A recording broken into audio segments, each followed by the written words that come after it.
Today we investigate the $500 million air defense deal that Riyadh is calling the most expensive fireworks display in Middle East history. Saudi Arabia says it bought top-tier Chinese missiles, radars, and command software.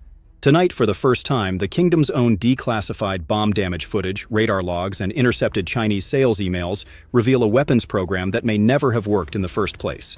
Was Beijing selling cutting-edge defense, or an elaborate cardboard illusion?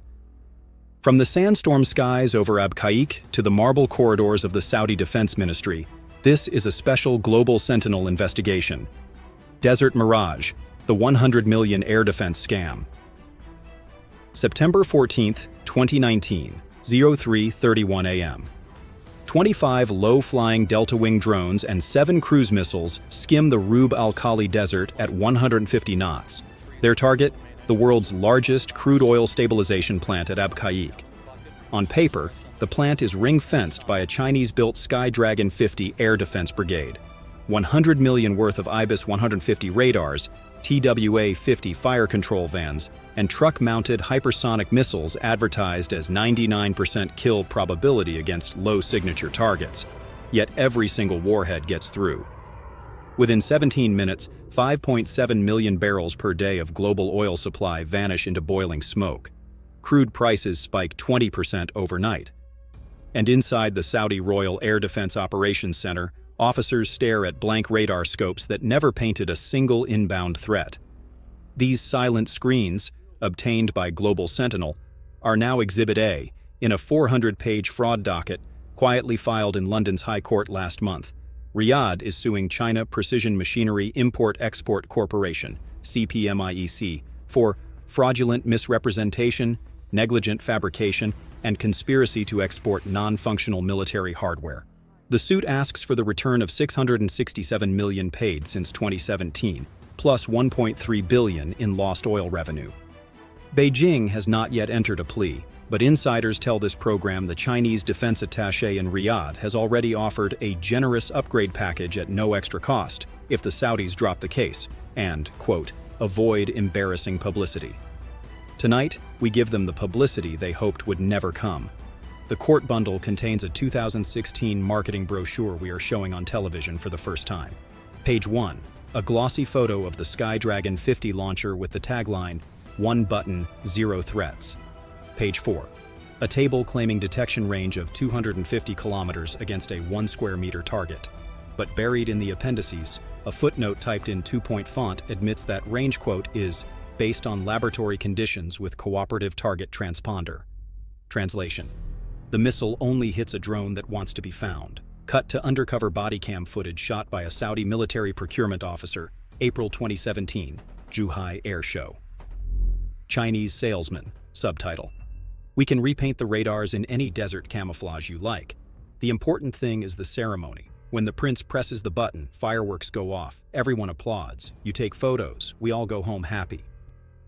That salesman, identified in court papers as Mr. Liang Peng, deputy director of CPMIEC's Middle East Division, is recorded again later the same day. Kill probability is a Western concept. We prefer customer satisfaction index. If the customer is satisfied, the missile is effective. Those words are now part of the Saudi evidentiary bundle. We reached Mr. Liang by phone. He hung up twice, then texted, "Performance metrics are contractual and confidential." No further comment. Let's open the hood. According to the London court filing, Riyadh hired 3 independent laboratories, one in Switzerland, one in Sweden, and one in South Korea, to disassemble the Skydragon system.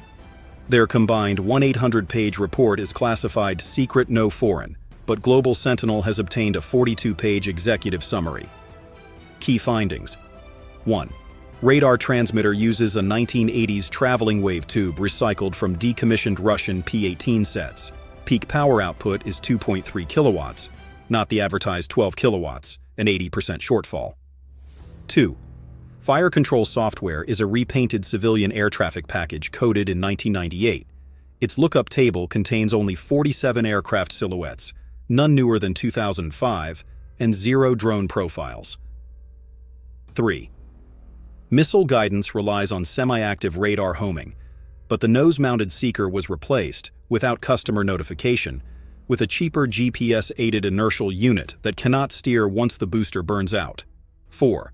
The warhead is a 27-kilogram blast fragmentation shell. Test detonations show lethal radius of 8 meters. Chinese brochures claimed 35 meters. 5. Finally, the system's mean time between failure is 37 hours in desert temperatures, meaning it breaks roughly every day and a half. Cut to interview with Dr. Leona Mbeki, former South African Air Force test engineer, now at Stellenbosch University. Dr. Mbeki, I have seen backyard hobby kits with better thermal management. The radar's chassis still has the old Russian serial numbers ground off and Chinese characters painted on top. It's like buying a 2024 Ferrari and finding a Lada engine under the hood, except the Ferrari sticker is also crooked.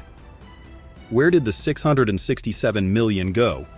Court affidavits map 14 wire transfers routed through banks in Hong Kong, the British Virgin Islands, and finally to 3 state-owned Chinese defense conglomerates. But $92 million took a detour. A Hong Kong shell company called Dragon Excellence Consulting Ltd. Invoiced CPMIEC for marketing services. Dragon Excellence has no employees, no office, and a single director, Mr. Liang Peng, the same salesman from the Zhuhai video. The Saudis allege that Liang's firm recycled part of that money as kickbacks to at least 4 senior Saudi officers. One of them, Major General Fahd al-Qahtani, was arrested in Riyadh in 2021 and is now serving a 12-year sentence for corruption. In a sworn statement from prison, seen by this program, al-Qahtani claims the Chinese side delivered, quote, suitcases of cash in Macau casinos and promised him a villa in Shanghai with a view of the Bund. Chinese authorities have not responded to the allegation. Within days of the Abqaiq attack, Saudi commanders ordered every piece of Chinese hardware removed from the eastern province and trucked under tarpaulins to a remote hangar at King Salman Air Base. Inside that hangar, sources tell us, technicians discovered something stranger than failure. Half the missile canisters were filled with concrete blocks. X-ray scans submitted to the court show cylindrical voids where the guidance section should be. One photo shows a steel rebar rod welded inside the fuselage to simulate weight. The Saudis claim this was deliberate ballast to pass acceptance ceremonies where launchers are weighed but never fired. Again, CPMIEC has not denied the concrete allegation. Instead, it filed a countersuit arguing the concrete was a proprietary stability enhancement module. The scandal is already reshaping global arms trade. 3 immediate tremors. 1. NATO intelligence agencies have quietly downgraded all Chinese air defense export specifications. A Pentagon briefing note leaked to us warns allies. Assume advertised ranges are 70% lower. Assume kill probabilities are 50% of brochure claims. 2. India, which operates its own Sky Dragon batteries along the Himalayan border, has ordered an emergency audit. Delhi sources tell Global Sentinel they found identical radar shortfall signatures and have now frozen $600 million in follow-on orders. 3. Most significant, Riyadh is accelerating talks with South Korea's Lignex-1 and America's Raytheon for a THAAD derivative system. Diplomats say the kingdom will spend an extra $8 billion to rearm within 36 months, money that was supposed to stay in Chinese vaults. Cut to phone interview with Dr. Turki Al-Faisal, former Saudi ambassador to Washington. Dr. Turki: we are not merely disappointed, we are strategically exposed. When you buy a shield and discover it is made of paper, you do not ask for a refund. You run to a real blacksmith before the next arrow is fired. China's Ministry of National Defense issued a 2-sentence statement last week. CPMIEC honors all contractual obligations. Performance disputes should be resolved through friendly consultation. But behind the curtain, state media has been seeded with talking points. The Global Times op-ed page calls the Saudi lawsuit a US-inspired theatrical performance to smear China's Belt and Road. Social media bots have flooded Arabic Twitter with hashtags translating to Saudi betrayal and ungrateful Bedouins. Meanwhile, freight records show CPMIEC has quietly recalled 18 of its senior engineers from Riyadh in the past month. Tickets booked on emergency flights via Dubai. No exit briefings given to Saudi counterparts. Silhouette interview, voice distorted. Whistleblower, codename, Sandstorm. I was the interpreter in the room when the Chinese team practiced the Abqaiq demonstration. They knew the radar would not see anything below 500 feet. They joked about it. Inshallah, the drones will fly high for the camera. They laughed. After the attack, one engineer told me, Better 300 Saudis die than one Chinese contract die. I cannot sleep after that. Sandstorm's laptop contains 3.4 gigabytes of technical schematics and internal emails. One mail from a CPM-IEC quality control manager dated August 2019 reads, "Customer expects live interception. Suggest we disable low-altitude alarm to avoid red warnings on screen during ceremony." The same manager attached a PowerPoint slide titled Showtime Protocols, Arabian version. We have verified the digital signature on that email chain. It matches CPM-IEC's corporate certificate. The London High Court has set a trial date for March 2026. Expect weeks of closed-door sessions to protect classified radar waveforms. But the public docket already totals 1,100 filings. Legal experts say a Chinese state-owned entity has never before faced a full fraud trial in a British courtroom. If Riyadh wins, it can seize CPM-IEC assets across Europe, warehouses in Hamburg, bank accounts in Zurich, even a satellite uplink station in Surrey. Beijing could retaliate by freezing Saudi oil purchases. China still buys 1.8 million barrels a day. The world's largest oil exporter versus the world's largest manufacturing power, fighting over missiles that may never have been loaded with anything deadlier than concrete. We began this story with a single question. How did the most expensive air defense network in the Middle East allow a swarm of 15,000 drones to knock out 5% of global oil supply? Tonight, the answer is no longer a mystery. It is a paper trail. Invoices for radars that were obsolete before the Berlin Wall fell. Emails laughing at the customer's faith. Missiles filled with construction rubble. And a sales culture that measured victory not in intercepts, but in wire transfers cleared before the smoke cleared. The desert has always been a place where mirages shimmer on the horizon. This time, the mirage cost $100 million and the credibility of an emerging superpower. Whether justice arrives in a London courtroom or in the next volley of drones over the Persian Gulf, the sand now remembers what was real and what was only painted steel. But the rabbit hole goes deeper, because the scam did not stop at Sky Dragon.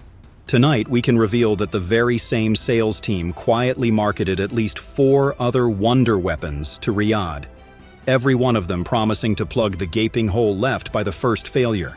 Instead, insiders say, they turned the Saudi arsenal into a graveyard of incompatible prototypes, secret kickbacks, and fresh geopolitical leverage for Beijing. September 2025, 4 months ago. A convoy of flatbeds rolls through the gates of Abqaiq, again. This time the cargo is China's newest export flagship, the Sky Shield EL, billed as the world's first integrated laser EW swarm killer. Price tag for a 3-site battery, $220 million. Beijing's marketing video claimed the weapon could burn a hole through a drone wing at 6 kilometers in 3.2 seconds while running on a single diesel generator. But classified Saudi test reports, leaked to this program, record a different reality.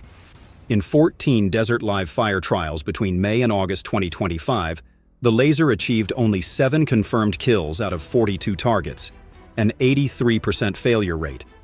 Thermal logs show the fiber optic lacing array overheated to 138 degrees Celsius in 48 seconds, forcing an automatic shutdown. The brochure promised continuous fire for 120 seconds at 55 degrees Celsius ambient. Desert dust scratched the lens coating. Power density dropped 38% after 22 engagements, well below the drone skin ablation threshold. Most damning, in 2 sorties, the beam director locked onto its own corner reflector calibration mast and burned through a 3 million Patriot radar cable tray instead of the inbound target.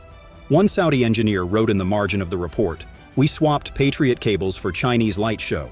Expensive fireworks part 2. Beijing has not contested the numbers. Instead, CPM-IEC circulated a technical memo, also in our possession, urging operators to hose the lens every morning and fire only in the first hour after dawn. A weapons scientist we consulted, Dr. Karen Ellison, formerly of DARPA, calls that an admission the product is unfit for combat. If you have to babysit a combat laser with a garden hose, you don't have a weapon. You have a very expensive science fair project. While Chinese hardware was melting in the dunes, Riyadh quietly turned to another sanctioned supplier for salvation. Leaked bank statements from Roselectronica, a Rostec subsidiary, reveal a $2.2 billion transfer plan signed in April 2021, weeks after the first Sky Dragon fiasco, for 39 Panzer S-1M short-range air defense batteries. Deliveries continued after the February 2022 invasion of Ukraine, meaning Saudi Arabia became a rare client still bankrolling Moscow's war machine while enjoying U.S. Patriot cover. The trove shows $326 million paid in August 2021. Component trucks arrived in 2023. A 69-page draft annex proposes a final assembly plant outside Jeddah, Riyadh's condition for future orders. Russian engineers requested and received permission to visit U.S. manned Patriot sites in 2022, raising fears in CENTCOM that Moscow may have harvested radar cross-section data on the latest PAC-3 seekers. Washington's response has been muted. A State Department cable, dated 3rd July 2025, warns of possible secondary sanctions on Saudi procurement entities, but concedes timing is sensitive amid broader OPEC+ negotiations. Translation: the White House needs Riyadh to keep oil flowing, so the kingdom gets a sanctions hall pass for now. Fearing a two-front embarrassment, Chinese lasers and Russian sanctions, Riyadh raced back to the Pentagon. On 20 March 2025, the U.S. Defense Security Cooperation Agency announced a $100 million emergency sale of 2,000 APKWS-2 laser-guided 70mm rockets, cheap, helicopter-fired, proven in Ukraine. The DSCA notice cites immediate requirement to defeat mass drone raids at unit cost $50,000 per shot. Industry sources say the request was fast-tracked in 10 days, a velocity matched only during Operation Desert Storm. The first crates arrived at King Khalid Air Base in June, filmed by local spotters. Within a week, Saudi Apaches were live firing them over the empty quarter. Success rate in excess of 90%, according to cockpit audio we obtained. APKWS is the anti-sky shield, remarks a Saudi pilot who asked not to be named. It does not overpromise, it just hits. But the greatest strategic aftershock may be ballistic, not aerial. New Planet Labs imagery from 26 October 9 November 2025 shows a burn pit active at the solid motor casting facility near Al-Dawadmi, built, say U.S. analysts, with Chinese transfer of DF-3 and DF-21 tooling. The assessment, briefed to Congress last month, concludes Saudi Arabia is now manufacturing its own medium-range ballistic missiles, ending 4 decades of reliance on imports. If true, the kingdom joins Israel and Iran as the only regional states with domestic missile production. Beijing's motive? Leverage. By gifting turnkey missile plants, China binds Riyadh into its industrial orbit. Chinese CAD software, Chinese ball bearing grinders, Chinese technicians on 24-hour call. One leaked 2024 procurement sheet lists 12 tons of Chinese ammonium perchlorate, a key propellant oxidizer, shipped through Tianjin under a civilian fertilizer precursor tariff code. The scam isn't just broken air defense, says Professor Jeffrey Lewis, Middlebury Institute. It's the carrot and stick. Sell them junk lasers, then sell them nuclear-capable missiles to protect the junk. We have obtained a top-secret internal summary, nicknamed by officers Operation Desert Dizzy, prepared for Crown Prince Mohammed bin Salman. Key excerpts. Since 2017, the kingdom has contracted 5 separate Chinese air defense systems: Sky Dragon, Silent Hunter, Sky Shield, Red Banner 19, LD 2000. None has achieved 35% interception rate in live fire. Total expenditure on Chinese weapons that failed acceptance trials, $1.87 billion. Recommendation: impose immediate moratorium on new Chinese contracts until London fraud case concludes. Divert 2026-28 funding to U.S. ROCE European consortia only. Explore penalty clause that links future oil exports to Beijing with verified performance of previously delivered hardware. The cable ends with a blunt warning: continuing to buy defective systems risks turning the kingdom into a showcase of Chinese failure, an advertisement our enemies will exploit. Diplomats tell this program that Iran's Revolutionary Guard has already recalculated strike paths, assuming Saudi Patriot batteries will be busy engaging Chinese-supplied decoys. Houthi media channels brag that the Saudis now guard their oil with cement and glass, and in Beijing, the failure is being spun as success. Arms expos now use Saudi footage, ironically, to sell next-generation lasers to African and Latin states, claiming the weapon already protected the world's largest oil plant. The scam is no longer a billion-dollar invoice. It is a geopolitical migration. Riyadh's confidence in Chinese hardware has collapsed faster than a concrete-filled missile tube. The kingdom is sprinting back to Washington, Seoul, and London, paying twice for the same air defense real estate. Beijing still pockets the cash, but it also pockets leverage, a ballistic motor plant here, a deep-water port concession there, silence on human rights files everywhere. And the drones keep coming. On 3rd of October 2025, 2 days ago as we broadcast, Houthi media released infrared footage of a Samad-3 cruise missile punching through an empty quarter radar gap and exploding beside a Saudi Aramco pipeline station. The gap had been earmarked for coverage by Sky Shield Site 4, still non-operational because the lens coating peeled off for the third time. So the circle closes. From concrete tubes to overheating lasers, from sanctioned Russian trucks to homegrown ballistic motors, the desert has become a laboratory of broken promises, and every mirage has the same fine print at the bottom, written in Mandarin, printed in sand, paid for in oil. Well, we will be back, and you can stick around for more updates by subscribing for our next uploads.